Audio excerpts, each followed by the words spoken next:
All right, everyone, we'll welcome you out to Fairview Park Hospital. You will probably recognize Michael Snipes. I got to call Michael to come out and have an opportunity to interview someone who'd been through quite a process with COVID, and lo and behold, when I got here, it was you, Michael. And I've always seen you as such a healthy person. We take so much for granted in life, Michael. I know we do. So people, if you don't know Michael, you're about to get to know him right now and know him a little bit better. So Michael, let's talk about what happened when you first contacted COVID, when you realized you had it. I contracted COVID in August of 21. I was, like you said, healthy. I was healthy, busy as a bee, going to work every day, living life, just doing the things that we do. Tested positive for COVID, stayed at home for about a week and a half. Things deteriorated and got up on a Friday morning, and they had deteriorated to the point that we had to go to the hospital. What do you mean had to now? What was going on? My oxygen levels had dropped into the 70s.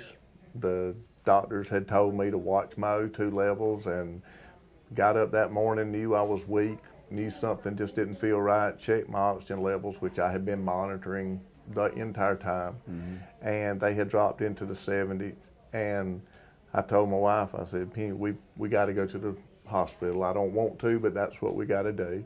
And so we loaded up and we headed out. We went to Fairview, went into the ER, and I can tell you a little bit about that part of it because I remember that part of it. Okay, but please. I went in to the ER, and they, of course, started treating me right away, put me on oxygen, made the decision that afternoon that they needed to check me into a room and keep me overnight. I thought it was going to be overnight for a night, but as it turns out, I spent the next week in a room, different levels of oxygen, trying different approaches before they finally made the decision that they had to intubate me. And so I went on a vent a week after I had come into the hospital, and then everything's a blur for me. Unfortunately, I spent the next 70 days of my life on a vent. Was in a coma, and they eventually, I believe after 56 days on the vent in Fairview, they had to transfer me to Savannah to an LTAC, and that's the long-term acute care facility. They transferred me there to work with me to get me off of the vent. And as soon as they got me off of the vent and I was able to be transferred again, they brought me back to Fairview, and I started my recovery at that point. No longer recovering from COVID, but I like to say now I was recovering from the treatment of COVID. 70 days flat of your back does a lot to the body, and so when I got back to Fairview, went to outpatient or inpatient rehab, spent the next 25 days there, had to learn everything. They had to put a baby monitor in my room because I didn't have enough strength to mash a call button for the nurse to come to the room if I needed them.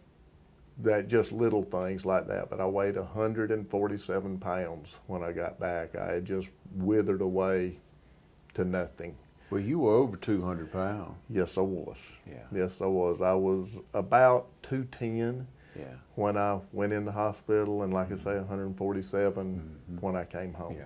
Hey, just a minute now, I want to talk about those 70. You don't remember the time that you were on the vent, but when you came through and you talked to your wife, Penny, what did she tell you about all that? No, you don't have enough time to take the conversations that we have had. My experience was it was traumatic. I can only speak from what I went through. A tremendous amount of drug-induced dreams, because obviously I was being kept in a coma because of my breathing. But I coded 2 times. I checked out twice, and they were able to bring me back both times. I can tell you, and it's probably another story for another day, but I can tell you I've seen the other side. It is real. And I'm fortunate enough to be back here with you to tell you. The interesting thing to me about being in a coma, and I think it is interesting because there's so many of us that have had friends that have been in that situation, family members, and you wonder, can they hear? Do they know? Yeah. And Penny and I've talked about it at great length, and my kids, and we start talking about things and realize that, oh, the dreams he was having while they were out there, they're tied to something that was going on in my life at that time. Right. My wife was in the room with me all the time, and so she was able to talk, tell me things, and I would hear. So I may dream about some of my employees out at the landfill, but it wouldn't tie to work or real life situation. It'd just be about those people. Yeah. Dream about my friends, different this and different that. Family members. I went and visited my old college roommate twice. I know. Wow. In Kentucky. It's just amazing the things, the places that your mind can take you when you're in that position. Yeah. What did Penny tell you about your care here at Fairview? Oh, it was outstanding. There is absolutely not a complaint. I'm the first person. She is the other first person that will tell you Fairview Park saved my life. I believe that truthfully the reason I'm able to sit here and have this conversation with you today is because of the grace of God, yeah, the power of prayer, and the treatment that I got here. And the treatment that I got here, I made a comment to somebody. I said, y'all saved my life. He said, we didn't save your life. He said, God saved your life. There's no medical reason for you to be here. And I agree with that. But the Lord puts angels here. Yeah. These were mine. Yeah. Yeah, they took good care of you, it sounds They did. like. They did. So proud to hear that story. We'll take a short break on that. We're going to be right back, okay? Hi, I'm Kyle Gerard with A-Plus Flooring and Construction. We're standing in a brand new showroom with lots of new products. Come out and see us. We have new LVP selections by Chesapeake. We also have a lot of in-stock carpet, a lot of in-stock vinyl, and a lot of in-stock click floors, as well as glue down. Lots of great specials for a small drive out into the country. So come see us at 371 Georgia Highway 338 or give us a call, 478-676-2662. We'll be glad to do business with you.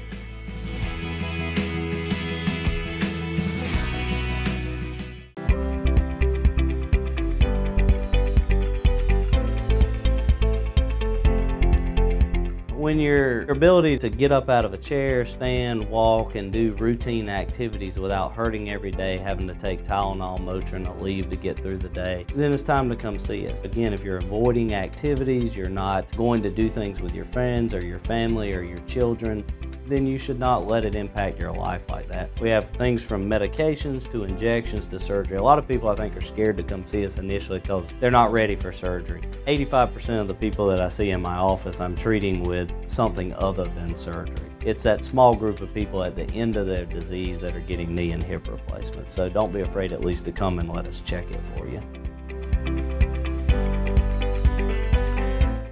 All right, again, back with Michael Snipes, a survivor of COVID and 70 days on a vent and transferred and then transferred back. And now let's talk about that rehab process.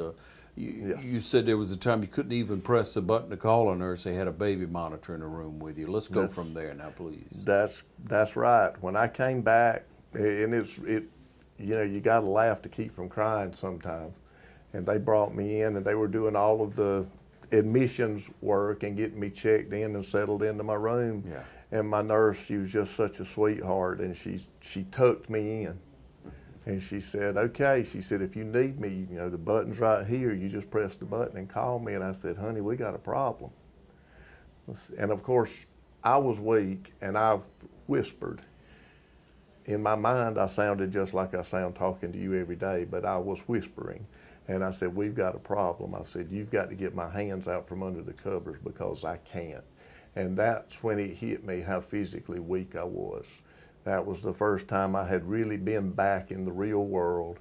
And now I'm starting the recovery process, and I'm so far down that I can't get my hand out from under the cover. I can't mash the button to call a nurse if I need a nurse, hence them putting a baby monitor in the room. But that shows you the level of care that I was receiving, that they knew to put a baby monitor in the room, and they listened for me. So all I had to do was call out, and all I'd say is, I need somebody to come to the room, and somebody would show up. So that was a very comforting feeling when you've been through everything I'd been through. Had a lot of anxiety, and I wanted to know somebody was going to be there to look after me, but I felt completely comfortable that they were. And so it was a good place to be. Yeah, it really was. Yeah.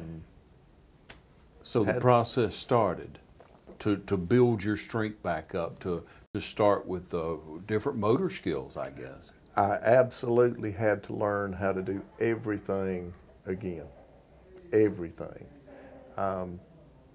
It's amazing when you think about the things that you do take for granted in life, and we all do. Yeah.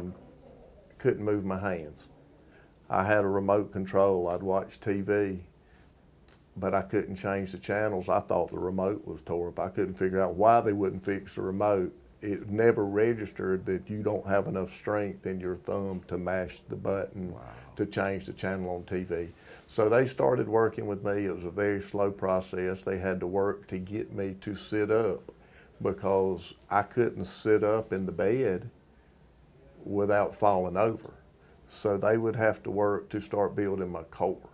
They had to teach me how to swallow my food properly.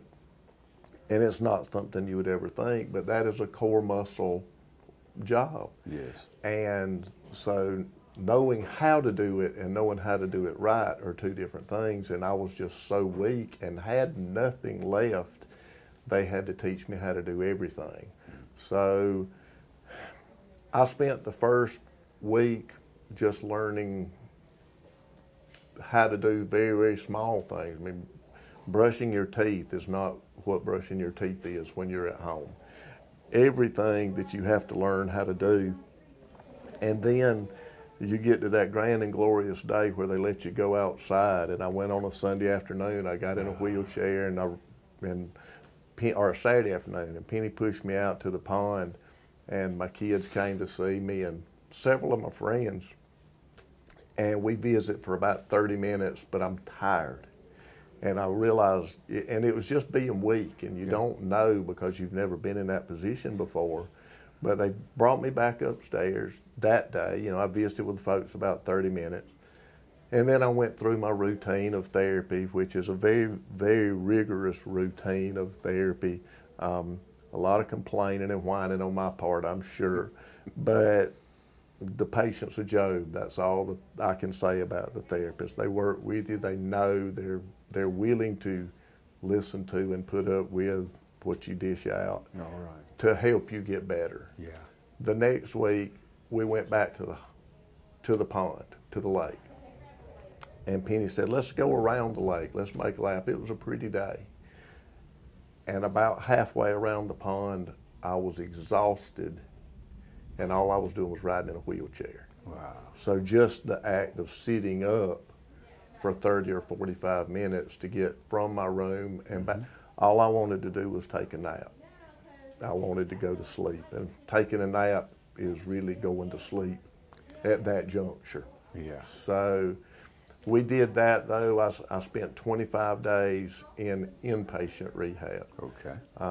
The therapists there worked with me. They taught me how to transfer from the bed to a wheelchair. They taught me how to transfer to a vehicle. Taught me how to walk. Started teaching me how to put my own shoes on. Things that, like, again, we take for granted. Right.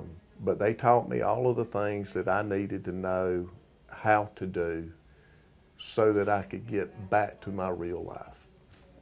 And when that day came and they discharged me and let me go home, we thought we were ready, which I was, but we got to the car, got to my truck, and actually started to get in the truck, and I looked at the nurse and said, we got a problem here. I don't reach.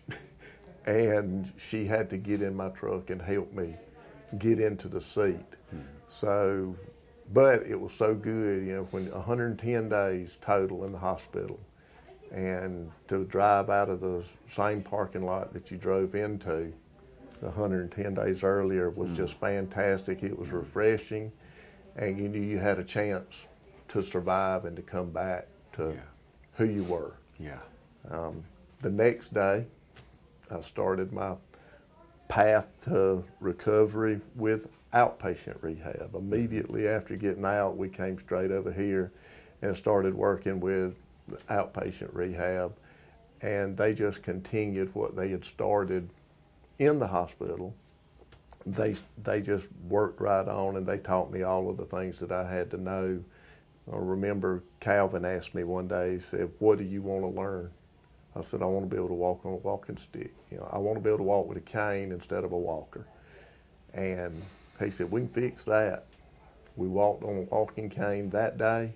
We left here, went straight across the street and bought a walking cane. I never walked on a walker again from that day. Yeah. It was just, we talked about it the day I came in, and I rolled into outpatient rehab in a wheelchair with a bottle of oxygen.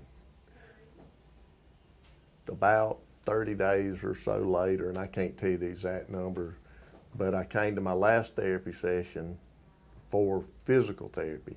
I came to my last session, I walked in without a cane, with no oxygen, and for all intents and purposes, I still wasn't recovered. I've still got a long way to go. Even today, 6 months out, I've still got a long way to go to be 100%. But I walked in and walked out, drove myself to therapy the next 2 months.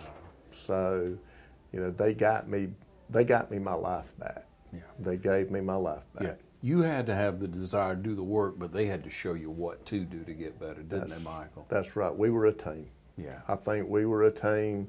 I give them all the credit. They give me the credit. It works well both ways. But yes, they gave me the tools. Yeah. They gave me the tools to get me to where I am today. Yeah, great story, Michael. I'm so glad you're doing better. Well, I thank you. It's a pleasure to see you. It takes you back when you think about how it affects healthy people, but if you'll handle it properly, you came to Fairview Park when you knew you needed to come. You listened to your body. Yes. Fairview Park was here for you, the emergency room. They took care of you. They kept you going. They kept you through the process, and then they helped you get up back on your feet again, and here you are walking around. Michael. Absolutely. Absolutely. Yeah. I'm back to a normal life, and you just can't say enough good things about the care I got here. They looked after me, and they got me back to normal. I get up and I go to work every day just like everybody else, and I come home and I work again just like everybody else. Yeah, so it's good. Life is good. It's been an humbling experience, but it makes you appreciate the folks that are out there in the service industries that are looking after us. Yeah, Michael Snipes, everyone. Thank you, brother. Thank you. Good to see you, Ron. Always a pleasure. The City of Dublin, yesterday, today, and tomorrow. Your city to live, work, and play. My name is Phil Patel. I am one of the part owners here and the general manager here at the Hampton Inn & Suites. First time when I got introduced to Morris Bank, the people were so friendly and helpful. You feel like that you are appreciated there. At Morris Bank, everybody down at the bank is so friendly, and not just to myself, they're just friendly to everybody. They want us to succeed because our success is their success at the same time. That makes a lot of difference, and they're always there for us.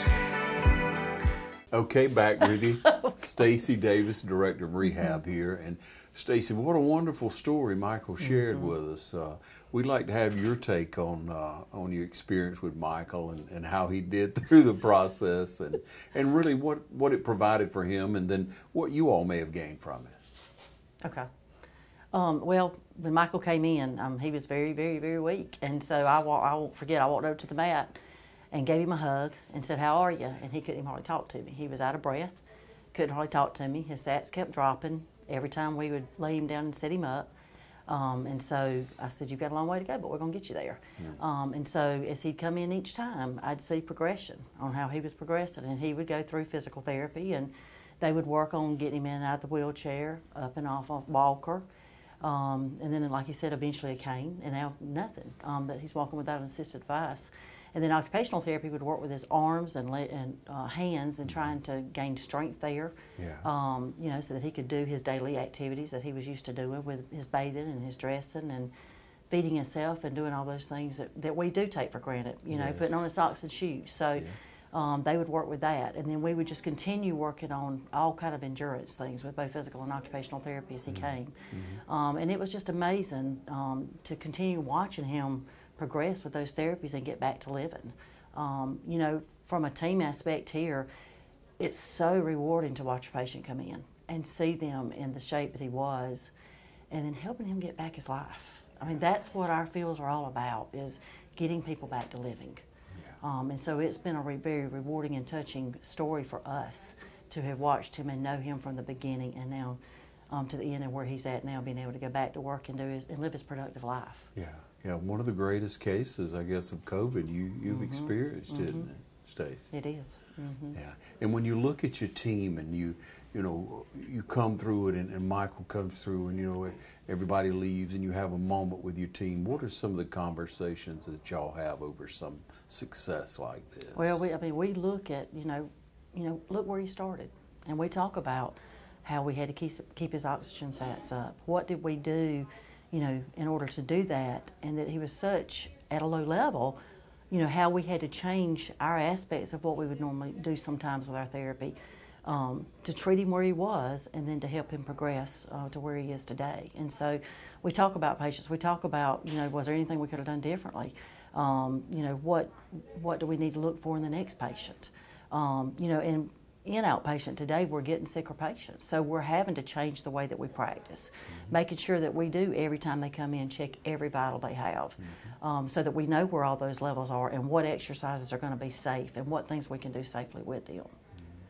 You have to take a lot of pride in what you do, Stacey. I love what I do. I have a passion for helping and serving people. Yeah. And this environment here with a one-on-one basis gives us that level of where we can develop that relationship, develop a rapport with people, find out what they did in life, find out what they want to get back to doing in life, and it just gives us a very rewarding experience. Yeah, we know you have a passion. It's obvious you have a passion, but what type of support do you get from Fairview, from the administration? Administration's been awesome. They've just done a renovation here that we'll eventually have an open house for.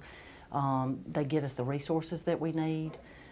They treat people like we need to be treated. They treat employees, they're centered on employees and centered on their patients.